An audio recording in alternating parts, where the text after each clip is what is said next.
Kitchen వేస్ట్తో compost తయారు చేయడం కోసం పెద్ద అవస్థ పడక్కర్లేదండి. చక్కగా స్థూల పోషకాలు, సూక్ష్మ పోషకాలు అందేలాగా మన గార్డెన్లో మొక్కలు హెల్దీగా పెరిగేలాగా మట్టి చాలా సులువుగా తయారు చేసుకోవచ్చు. మనం వృధాగా పారేసే వాటి నుంచి చక్కటి మట్టి తయారు చేసుకోవచ్చండి. మనం సేంద్రియ ఎరువు ప్రత్యేకంగా కలుపుకోకుండా ఈ మట్టి మిశ్రమంలోనే చక్కగా మిక్స్ అయిపోయండి.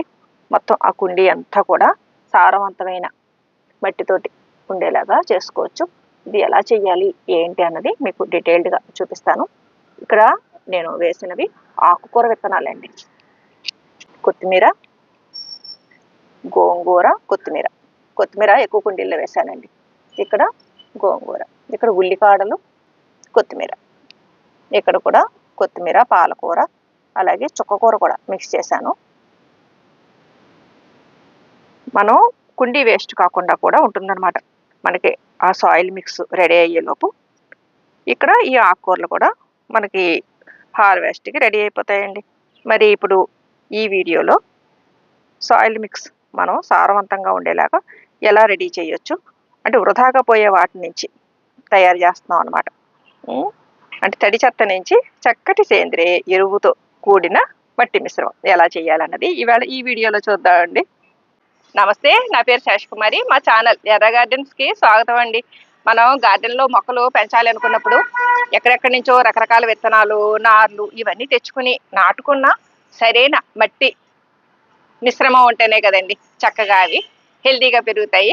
అలాగా మట్టి మిశ్రమం కోసం మనం ఏవేవో తెచ్చుకోకలేదండి. జస్ట్ ఎక్కడ మట్టి దొరికితే అది తెచ్చుకుని మనకి అందుబాటులో ఉండేవి, ఉచితంగా వచ్చేవి వాటితోటి చక్కగా మైక్రోన్యూట్రియంట్స్, మ్యాక్రోన్యూట్రియంట్స్ అంటే స్థూల పోషకాలు, సూక్ష్మ పోషకాలు ఇవన్నీ ఉంటేనే మొక్కలు హెల్తీగా పెరుగుతాయండి. అవన్నీ ఉండేలాగా మట్టి మిశ్రమం సులభంగా మనం ఎలా తయారు చేసుకోవచ్చు ఏంటి అన్నది ఈవేళ వీడియోలో చూపిస్తున్నాను. మామూలుగా రోడ్డు పక్కన పునాదులు అవి తీస్తున్నప్పుడు అటువంటిప్పుడు దొరుకుతూ ఉంటుంది కదండి మట్టి. ఇక్కడంతా ఇసుక పాళ్ళు, రాళ్ళు, రప్పలు అలా ఉంది. అంటే ఈ మట్టిని నేను చక్కటి సేంద్రియ ఎరువు కింద ఎలా మారుస్తున్నానో ఈ వీడియోలో చూతురు. కానీ అవి కూడా అన్నీ వృధాగా మనం పారేసే వాటితోటే ప్రూన్ చేస్తే వచ్చిన ఆకులు, పీకేసిన మొక్కలు.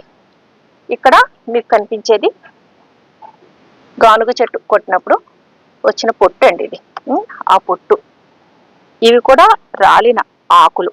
వీటికి నేను మా ఇంటి దగ్గర రామాలయంలో దేవుళ్ళకి ఉపయోగించాక తీసేసిన దండలండి.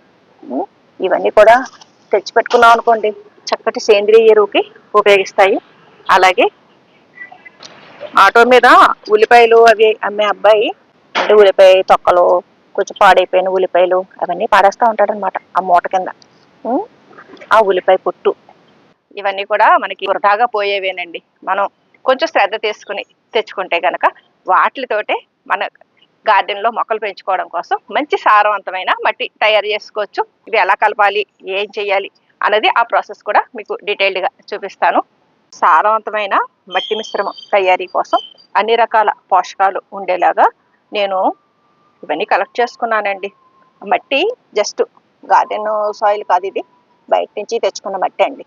పునాదులు అవి తీస్తారు కదా అక్కడ మట్టి. ఆ మట్టిలో ఇప్పుడు పోషకాలన్నీ వృద్ధి చెందడం కోసం ఇక్కడ నేను ఉల్లిపాయ పొట్టు, బంతిపూలు, వాటితో పాటు కొద్దిగా తులసాకులు ఇవన్నీ కూడా కలిసినాయండి. చామంతి పూలు ఇవన్నీ గార్డెన్లో ప్రూన్ చేసిన ఆకులు, కొమ్మలు ఇవన్నీ. ఇదిగోండి చిక్కుడు ఎక్కువ ఆకు అయిపోయిందని తీసేసాము. ఇవన్నీ వేయడంతో అండి మొత్తం మనకి కార్బన్, నైట్రోజన్, ఫాస్ఫరస్, మెగ్నీషియం మొత్తం ఇలా అన్ని రకాలు అందుతాయి.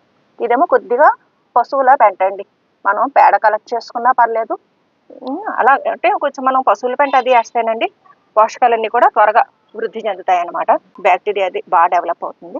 కాబట్టి మీరు కొద్దిగా పేడ కానీ ఏదో ఒక ఎరువండి, లేదంటే వర్మి కంపోస్ట్ కానీ కొద్దిగా సేకరించుకుంటే సరిపోతుంది. మనం డైరెక్ట్గా పచ్చిపేడ లాంటివి అయితే కనుక ఇలాగ కొంచెం జీవామృతం కింద చేసుకోవచ్చు. దీంట్లో నేను పచ్చిరొయ్యల పొట్టు అండి అది కూడా వేశాను. అంటే మనం ఈ చేపల వ్యర్థాలు అవి కూడా ఈ పేడ కొంచెం బెల్లం వేసి ఫెర్మెంట్ చేసుకుంటే అండి ఒక 5-6 రోజుల నుంచితే చక్కగా అవి మాగిపోయి మనకు త్వరగా మట్టి మిశ్రమంలో కలిసిపోతాయి. కోడిగుడ్డు పెంకులు అలాగే అట్ట ముక్కలు. మనకి రకరకాల కార్టన్స్ వస్తాయి కదండి, కార్టన్స్ ఇవన్నీ కూడా వృధాగా మనం పాడేసేవే కదండి. మనకి నూడిల్స్ షాప్ దగ్గర ఈ కోడిగుడ్డులు అవి కూడా వాళ్ళు పాడేస్తూ ఉంటారు. ఈ ఉల్లిపాయ పొట్టు అయితే మనం మార్కెట్లో వాళ్ళు పడేసేదే, అది మనం ఈజీగా సేకరించుకోవచ్చు. అలాగే కాయగూరల తుక్కులు అవి కూడా మనం సేకరించుకోవచ్చు అండి. ఇక్కడ ఇది గానుగ చెట్టు పొట్టు అండి. అసలు ఏంది చూపించడం మర్చిపోయాను.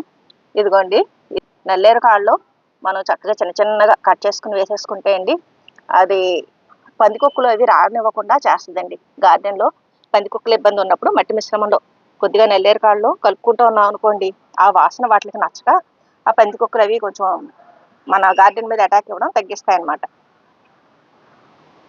ఇక్కడ పుల్ల మజ్జిగ, బెల్లం నీళ్ళు ఇవి వేయడంతో చక్కటి బ్యాక్టీరియా వృద్ధి చెందుతుందండి. చూపించాను కదా, దీంట్లో నేను బియ్యం కడిగిన నీళ్లు, పప్పులు కడిగిన నీళ్లు ఇవన్నీ కూడా ఈ ద్రవజీవామృతం లాగా తయారు చేసేసానండి. ఇవన్నీ వేసి తయారు చేసింది కూడా ఇప్పుడు ఈ మట్టి మిశ్రమం తయారీలో ఉపయోగిస్తున్నాను. ఇవి కాకుండా మన దగ్గర ఉంటే కనుక ఎప్సమ్ సాల్ట్ అండి, అలాగే సూడోమోనాస్, ట్రైకోడర్మా విరిడి ఇవన్నీ కూడా మనం ఈ మట్టి మిశ్రమంలో కలుపుకోవచ్చు. మట్టి కలపడం మొదలు పెట్టేసామండి. ఫ్లెక్సీ మీద కాకుండా డైరెక్ట్గా నేల మీద కలిపేద్దాం అని చెప్పేసి నేల మీదకి వేసేసాడు. కోడిగుడ్డు గొలాలండి. మొత్తం ఇక్కడ ఉన్న అన్నీ ఒక్కొక్కటి మిక్స్ చేసుకుంటూ వచ్చేస్తున్నాం. ఉల్లిపాయ తుక్కు, ప్రూనింగ్ చేసిన కొమ్మలు ఇవన్నీ వేసేసి ఉంచానండి బకెట్లోకి. ఎప్పటి నుంచో పోగేసి ఉంచుకుంటాం అనమాట. ఇలాగ గార్డెన్లో ప్రూన్ చేసినప్పుడు ఆ కొమ్మలు అవి ఒక బకెట్లోకి వేసేసి ఉంచేస్తాయండి. మనం ఇలాగ మట్టి మిశ్రమం చేసుకున్నప్పుడు ఉపయోగించుకోవచ్చు.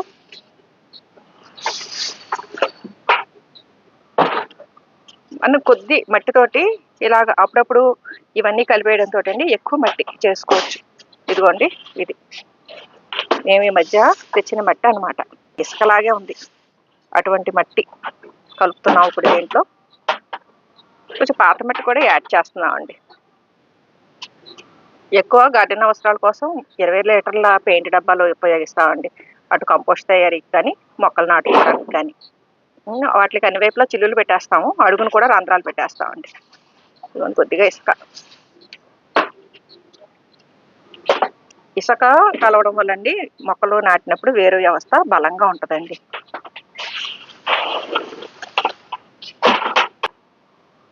ఇవన్నీ పొరల కింద వేసుకుంటూ కలుపుకుంటూ వచ్చేస్తామండి.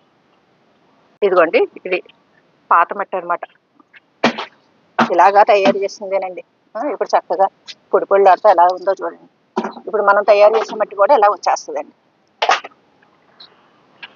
పాత మట్టిలో ఉండే బ్యాక్టీరియాస్ అవి దీంట్లో బాగా కలుస్తాయి కాబట్టి అండి మేము పాత మట్టి కూడా కొద్దిగా యూజ్ చేస్తున్నాము.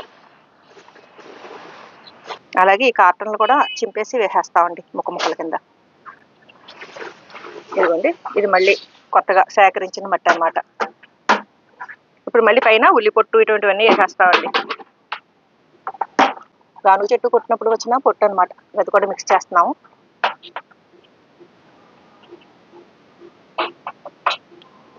ఉల్లిపాయ పొట్టు అండి. మా సతీష్ ఎన్ని కలపడంలో ఎక్స్పర్ట్ అయిపోయాడండి. నేను చెప్పకుండానే టక్టక్కా చేసుకెళ్ళిపోతూ ఉంటాడు. మళ్ళీ పాత మట్టి కొంత వేసేస్తున్నాము. ఇదిగోండి పాత మట్టి, బచ్చలండి. పైన కూడా ఎక్కువ ఉన్నాయి మొక్కలు, అందుకని ఇవి కంపోస్ట్లో వేసేస్తున్నాను మొక్కలతో సహా మట్టి అంతా. ఇవి కుండీలు నింపినప్పుడు అడుగును వేసేస్తామండి. చిక్కుడుపాదు బాగు చేసినప్పుడు అంటే ఎక్కువ ఆకులు అయిపోయినాయని ప్రూన్ చేసేస్తాం అనమాట. ఆ చిక్కుడాకులు కూడా మిక్స్ చేసేస్తున్నాను. పశువుల ఎరువు కూడా కొద్దిగా వేస్తున్నామండి. కొద్దిగా వేపిండి కూడా వేస్తున్నాం.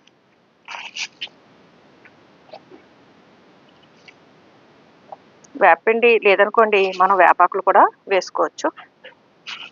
వేపిండి వేయడం వల్ల మనకి వేరు వ్యవస్థ ద్వారా వచ్చే ఇబ్బందులు రాకుండా ఉంటాయన్నమాట. అలాగే ఎప్సమ్ సాల్ట్ వేరు వ్యవస్థ బలంగా ఉండడానికి ఉపయోగిస్తుందండి.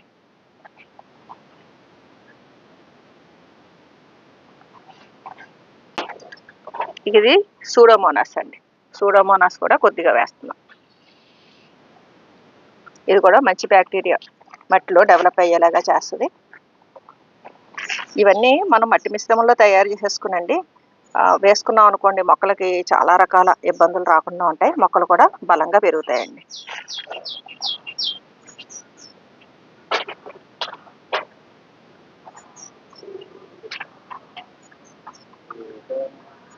ట్రైకోడర్మా విరిడి అయిపోయిందండి, కొద్దిగా ఉంది, ఇంకా అదే వేసేస్తున్నాడు. ఇది బయోచార్ అండి. బయోచార్ కూడా కొద్దిగా మిక్స్ చేస్తున్నామండి. ట్రైకోడర్మా విరిడి, సూడోమోనాస్ ఇటువంటి జీవ ఎరువులు వేయడం వల్ల అండి మట్టిలో ఉండే చెడ్డ బ్యాక్టీరియాని తినేసి మంచి బ్యాక్టీరియా డెవలప్ అయ్యేలాగా చేస్తాయి. అవి లేవనుకోండి, మనం పుల్ల మజ్జిగ, బెల్లం ఇది కూడా వేసుకోవచ్చు. ఓడబ్ల్యూడిసి, పేడ, గోమూత్రం, అలాగే పచ్చిరేలు తుక్కు, చేపల తుక్కు ఇవన్నీ కూడా ఫెర్మెంట్ చేసి ఉంచామండి. అది కూడా మట్టి మిశ్రమం కలపడం అయ్యాక ఆఖరిని వేసండి మళ్ళీ ఇంకొకసారి ఫైనల్గా కలిపేస్తాం అన్నమాట. ఇదిగోండి, ఈ పొరల పొరలుగా వేసిందంతా కలుపుకుంటూ వచ్చేస్తున్నాడు. అడుగు నుంచి పై వరకు అన్నీ కలిసిపోయేలాగా ఇలాగ 2-3 సార్లు కలిపేస్తాడండి. పుల్ల మజ్జిగలో బెల్లం అండి వేసేయమ్మా. ఆ బెల్లం, పుల్ల మజ్జిగ 2 కలిపేసింది కూడా మిక్స్ చేసేస్తున్నాము. అది మొత్తం మట్టి మిశ్రమం పైన వేసేస్తున్నాం అనమాట. తేమ కూడా ఉండాలండి. తడి ఉన్నప్పుడే ఇవన్నీ చివుకుతాయి అన్నమాట. మనం ఈ పళంగా ఈ పొడి పొడిగా ఉన్నవి డబ్బాల్లోకి వేసేసినా అవి కుళ్ళవండి. అందుకని చెప్పేసి మనం తేమను కూడా అందించాలి. అలాగే ఇక్కడ ఓడబ్ల్యూడిసిలు ఇవన్నీ వేసాం కదండి, బెల్లం, పచ్చిరేలు పొట్టు, ఆవు పేడ, గోమూత్రం ఇవన్నీ వేసి తయారు చేసుకున్న ఆ ద్రావణం కూడా వేసేస్తున్నాం అండి మట్టి మిశ్రమం మీద.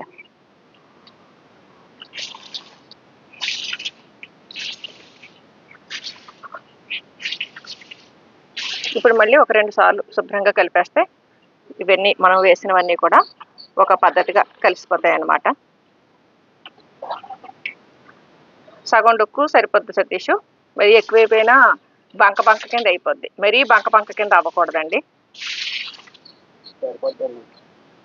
మనం సిమెంటు పనికి మాలు కలుపుతారు చూసారా, సిమెంటు, ఇసుక ఇవన్నీ వేసి అలాగా కలపాలండి. ఇది కలిపేసింది మనం మూత పెట్టేసి ఒక 3 వీక్స్ ఉంచి పైన ఏదన్నా కప్పి మనం అంటే గోనె పట్ట కానీ పాత క్లాత్ కానీ కలిపి నీళ్లు చల్లుతున్నాం అనుకోండి, చక్కగా అన్ని బాగా కలుస్తాయి. ఇప్పుడు ప్రస్తుతం గార్డెన్ క్లీన్ చేసే పనిలో ఉన్నాం కదండి, అందుకని ఈ మట్టి మిశ్రమం మేము డబ్బాల్లోకి మళ్ళీ ఎత్తేస్తాం అనమాట. పెద్ద పెద్ద కొమ్మలు లాంటివి, మొక్కలు లాంటివి పక్కకు ఉంచేసామండి. ఇదిగోండి ఇలా పక్కకి తీసేసాం. ఇవన్నీ కుండీ అడుగున వేసేసి అప్పుడు దాంట్లో ఈ మట్టి మిశ్రమం నింపేస్తాం అనమాట.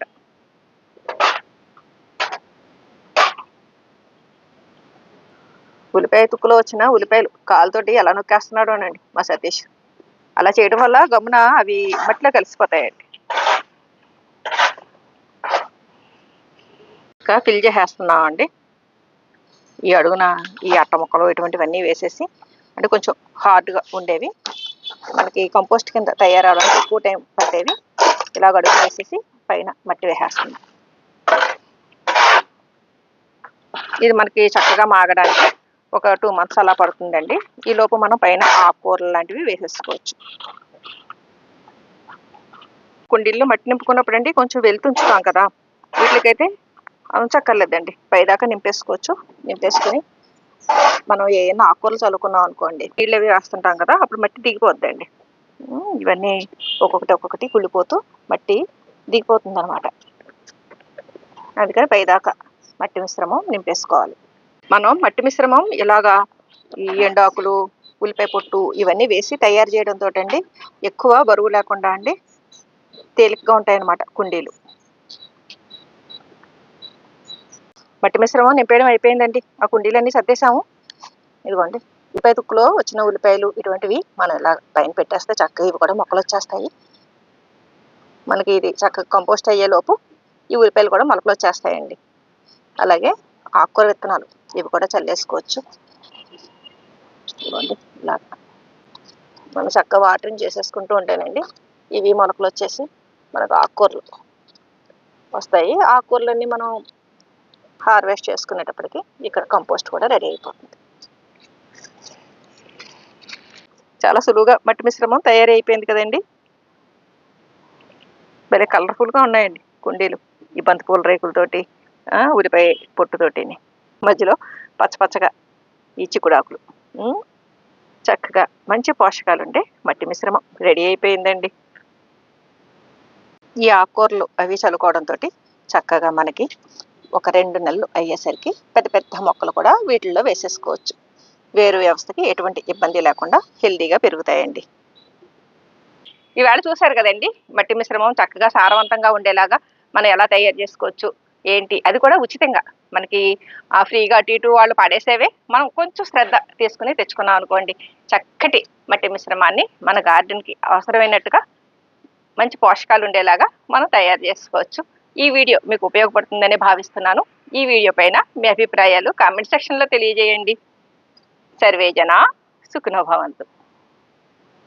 Please like, share and subscribe my channel.